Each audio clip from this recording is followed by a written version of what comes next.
Alright, we are on our final video in this series. And in this one we'll be looking at some of the questions that you saw in online tut4. So let's get started with the first question.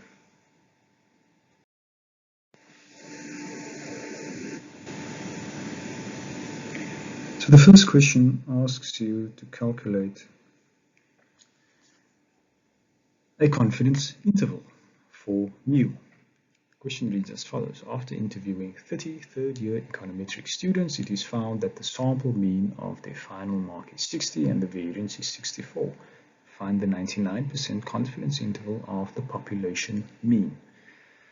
So as you might recall from lectures, the whole purpose of going through all of these probability concepts was to get to this point where we start to do inference, where we start to make statements, make guesses about some population parameter based solely on statistics estimated from a sample drawn from that population. Okay, and that's what this question is all about. So how do we proceed here? Well, we have to know which formula we use to calculate these limits. So the first thing to note is that you have a 99% confidence interval. In other words, alpha value is 0.01. So this equals 0.99. Right? Alpha equals 0.01 in this case, the significance level. All right. And in this case, unlike the probability questions which you looked at in online test 3, rather than trying to find this value, we are given this value and we are asked to determine the limits in this probability. Okay. So in this case, all we have to do is plug values into a formula. The formula looks like this. Probability x bar minus, then we have a ratio. In the numerator we have t at alpha over 2 k degrees of freedom times s, so that's just the t value that we look up in the t table, times s, which is the sample standard deviation, divided by the square root of n, the sample size. On the other side, we have the identical expression, except we have plus between x bar and the ratio rather than a minus. Again, we have the t value at alpha over 2 for k degrees of freedom times sample standard deviation over square root n. And that's how we find the limits of the confidence interval. Alright, so now it's just a matter of plugging in values. So we know x bar is given by 60 minus s is the square root of 64, which is 8. Sample size is 30, so we've got the square root of 30 over here. And now we need to look up the t value, and to do that we go to the students' t distribution table.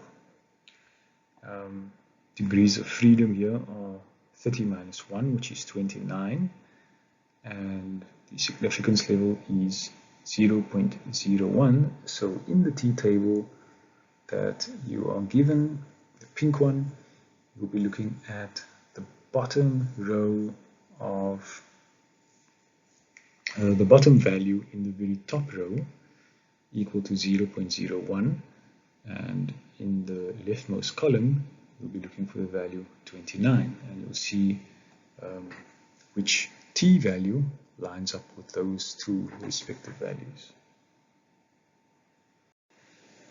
And that t value is 2,756. And in the right limit, we again have 60, this time plus 8 times 2, 756. Maybe let's shift that dot up a little bit. Over square root of 30.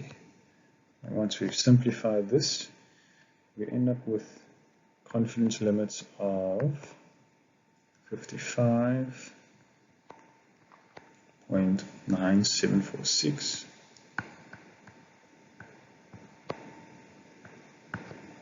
mu 64.0254. On the right side.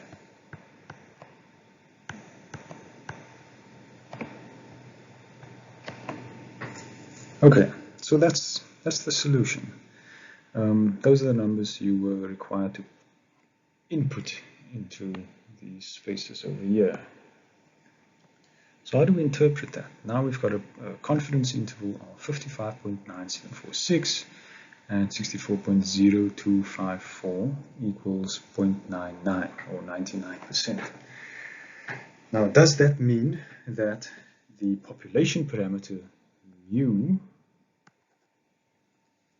with 99% probability lies within that range? No, that's not what those confidence limits tell us.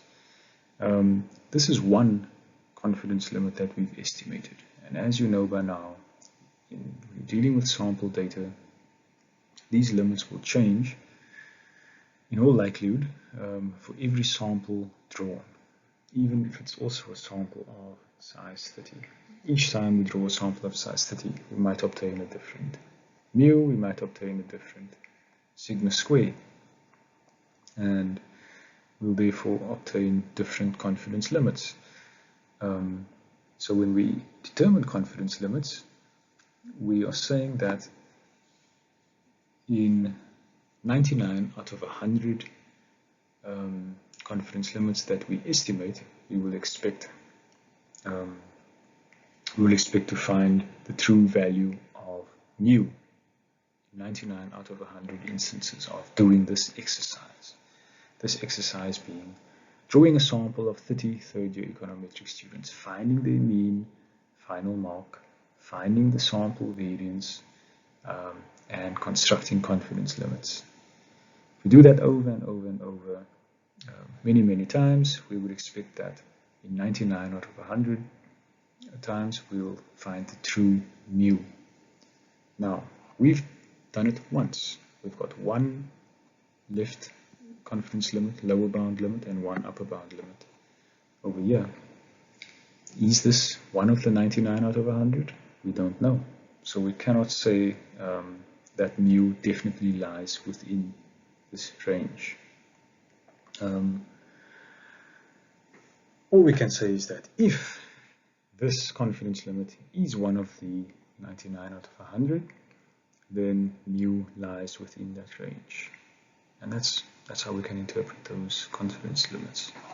Not very satisfying, but that's the best we can do. Okay, let's move on to the next question. Okay, so this one basically tests your understanding of the definition of variance.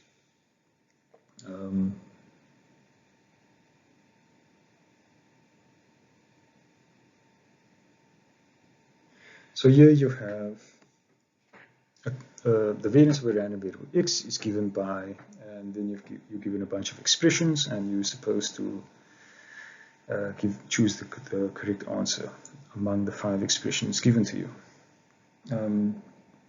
Now, the way to approach this is just to write down the actual definition of variance, which is the expected value of x squared minus mu squared. And then you can think of which ones look like this. So if we start at the top, A we can rule out because of that. There's a plus sign, right? So clearly wrong, and there's no way to manipulate that so that it looks like this. And then B we can rule out. B has a minus sign, but mu is not squared, right? That's not the definition of variance. What about C? Okay, C's got 3 terms instead of 2. The first term gets us halfway there, right? So we don't need to do anything with that. What about the next 2 terms? So here we've got 2 times expected value of x plus 2 times expected value of x minus the expected value of 2 times the expected value of x squared minus the expected value of x squared. Would that get us to this definition over here? Well, it seems unlikely, because just looking at the sign that we'll end up with of our second term, we'll end up with a positive sign, right? Because these 2 terms are almost identical, except there's 2 of this one, right? And that one is positive. So therefore, we'll end up with a plus between the 2 terms, and that will not give us the we cannot get the definition of variance from that. The next one is similar to the one just above, except that in the 2 terms in here we have a minus 2 times the expected value of x squared, and then we have plus mu squared. But we know that mu squared is identical to the expected value of x squared, right? So we can in fact write this one D as follows: E x squared minus 2 mu squared plus mu squared.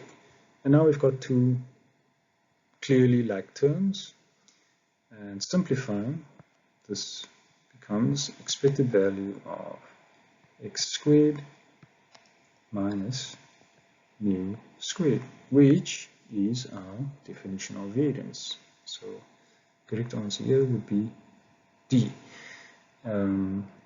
E is clearly wrong because this is 0, right? The variance is not 0 unless you're dealing with a constant. Okay, next question.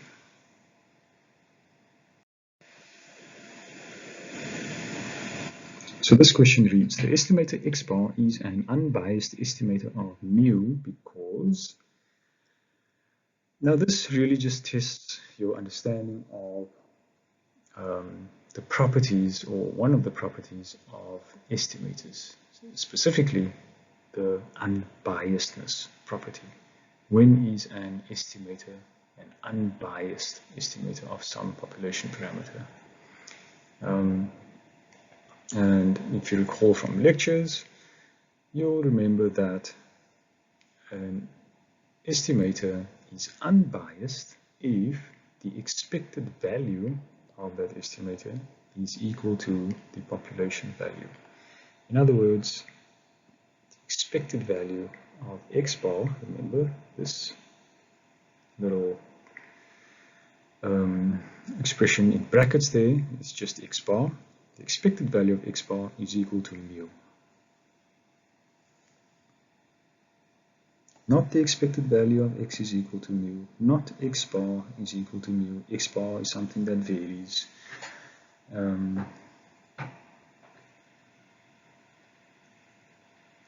It must be the expected value of x bar is equal to mu. Okay, next question.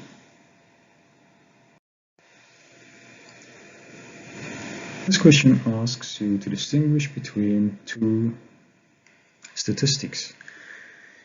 The main difference here, of course, is the S over there and the sigma over there. You're given a bunch of options. Now, what does this mean? Well, as noted in a previous problem, this statistic over here can be looked up in the Z table, whereas this one can be looked up in the t-table. In other words, this one follows a normal distribution with some mean and variance, whereas this one follows a t distribution. Well, it should be more precise over here. It's not some mean and some variance. It's 0 and 1. The Z distribution. Okay, so what are the options given here? The former is mesocurtic and the latter is platycurtic for small values of n. That's certainly not true. In fact, this one follows a standard normal distribution and therefore it is mesocurtic. And for small values of n, t would likely be relatively platycurtic.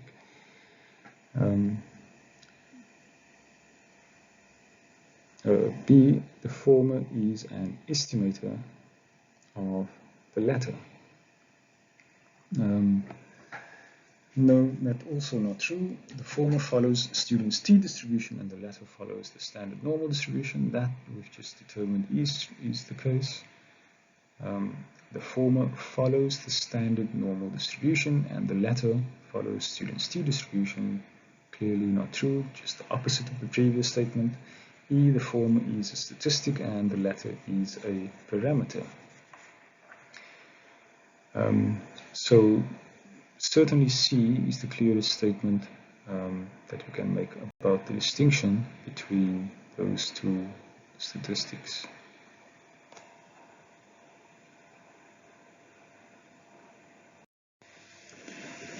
Next question. If random variable x is the value on the upper face of a fair die after it's rolled, then expected value of x is 3.5. Now imagine 3 fair dice are rolled simultaneously and the random variable y is defined as the mean of the 3 upper face values after each roll of the dice. Given many repeated rolls of the 3 dice, what distribution would y follow and why? So this relates to a theorem that we discussed in lectures. That theorem being the central limit theorem, which says that the mean of some sample of values will follow a normal distribution regardless of the underlying distribution from which that sample is drawn. And clearly B is clearest statement to that effect. It says a normal distribution because the central limit theorem suggests that the mean of any sample tends towards the normal distribution as the sample size approaches infinity. Okay, so even though we know that we are sampling from effectively some discrete distribution, the mean will approach a normal distribution as sample size increases. Okay.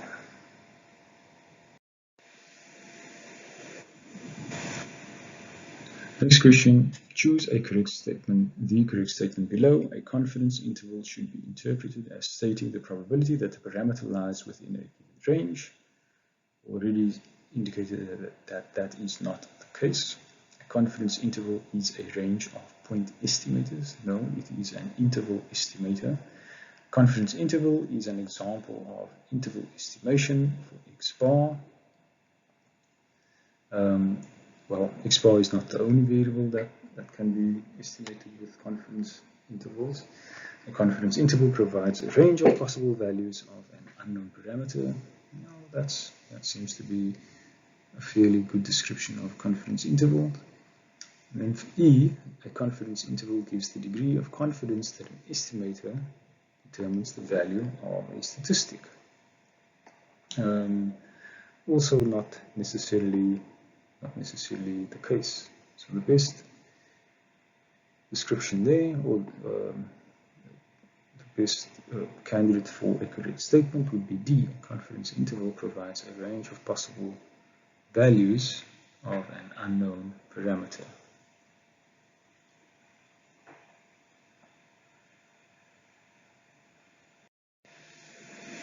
Okay, next question. A confidence interval for mu,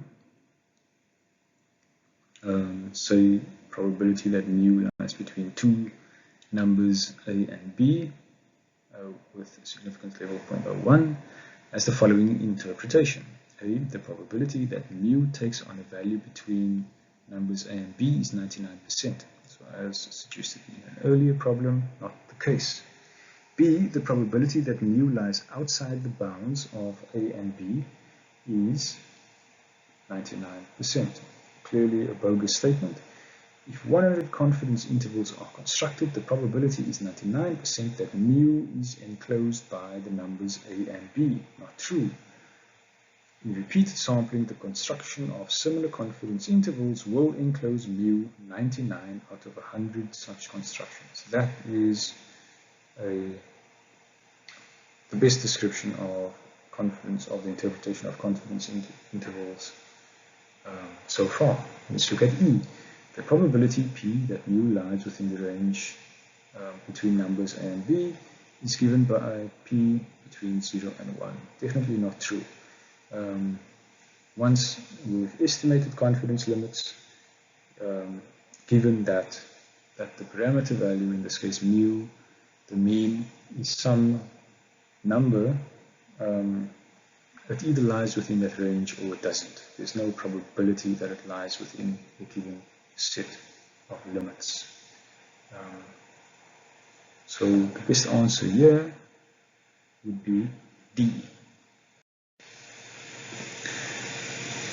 Okay, next question. Consider a population parameter theta. Some estimator theta hat 1 is a linear function of the data and is on average equal to theta, okay? Which means it is linear and it is unbiased. Also, the probability distribution of theta hat 1 is such that it has a greater spread of values about its mean relative to some other estimator, theta hat 2. Then theta 1 hat is said to be, now that second part of the question here is important. The probability distribution of theta hat 1 has a greater spread of values about its mean relative to some other estimator, theta hat 2.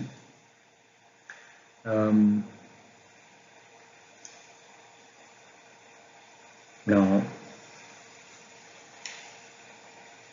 theta 1 hat is said to be the best linear unbiased estimator of the population parameter. So, what that second sentence means, the third sentence in that question means, is that theta hat 1 has a higher variance, which means that it is less efficient than theta hat 2. And the best linear unbiased estimator relates to efficiency. The best linear unbiased estimator would be the one that is the most efficient, that has the lowest variance. Inconsistent, but still the best unbiased estimator of the population parameter. Again, it is not necessarily best. C, blue. No, B in blue stands for best, which relates to efficiency, which means it has the lowest variance. D, a linear and unbiased estimator of the population parameter. D is certainly true. It is linear and unbiased. E, blue, although not necessarily a consistent estimator for the population parameter theta. Now, the question says nothing about consistency, but it does say that it is not blue because it is not best. Therefore, the correct answer here, the best answer here would be D.